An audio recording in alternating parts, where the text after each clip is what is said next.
আমাদের অনেকেরই হয়তো ইচ্ছা করে যদি 100 বছর বাঁচতে পারতাম, তাই না? 100 বছর বাঁচলে আপনি কতদিন বাঁচবেন?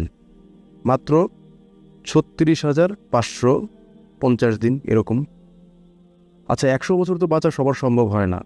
যদি আপনি 80 বছর বাঁচেন তাহলে কতদিন বাঁচবেন? 29,220 দিনের মতো। যদি 70 বছর বাঁচেন তাহলে আরও কম, 25,000 সামথিং। অনেকে তো 70 বছরও বাঁচেন আর আগে মারা যায়। ক্যান ইউ ইমাজিন আপনি 20,000 দিন থেকে 30,000 দিন পর্যন্ত পৃথিবীতে আছেন। খুব অল্প একটা সময় মনে হচ্ছে না? 20,000 থেকে 30,000 দিন পৃথিবীতে আছেন। এর মধ্যে আপনার শৈশবকাল, কৈশোরকাল, যৌবনকাল, বৃদ্ধকাল।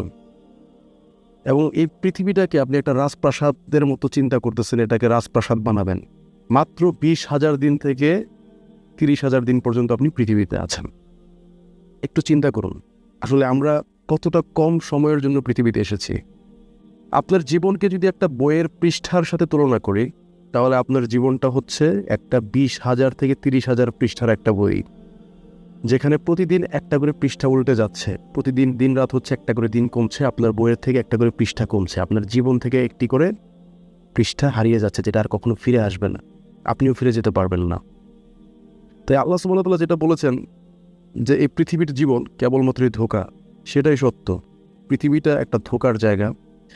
আর আল্লাহ তাআলা যেটা বলেছেন যে এরপর তোমাদের সবাইকে আমার কাছে ফিরে আসতে হবে, সেটাই সত্য। আমরা সবাই মৃত্যুর দিকে এগিয়ে যাচ্ছি। প্রতিটা দিন যাচ্ছে, আমরা ভাবতেছি আমার তো এত টাকা পয়সা হচ্ছে, এই হচ্ছে সেই হচ্ছে, কিন্তু আসলে প্রতিটা দিন আমরা আল্লাহর নিকটবর্তী হচ্ছি, আল্লাহকে ফেস করার নিকটবর্তী হচ্ছি, আল্লাহর সামনে দাঁড়ানোর নিকটবর্তী হচ্ছি।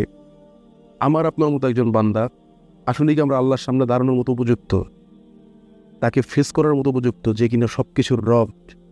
হ্যাঁ, আমরা কি আসলে সেই চিন্তা ভাবনার অধিকারী যে তার মুখোমুখি আমাদের হতে হবে, তার সামনে আমাদের দাঁড়াতে হবে? সেই চিন্তা ভাবনা কি আমাদের মাথায় আছে? সামান্য কয়েকটা দিন, 20,000 থেকে 30,000 দিন, কত অল্প একটা সময় শোনা যায় না? দেখতে দেখতে পার হয়ে যাচ্ছে। এর মধ্যে আপনার জীবনের কত হাজার দিন তো পারই হয়ে গিয়েছে, আর অল্প সময় বাকি আছে। সো চলুন এই অল্প সময়টা আমরা ফিরে আসি রবের দিকে। আমরা আমাদের জীবনের সময়টা ফুরানোর আগেই আমরা রবের দিকে ফিরে আসি।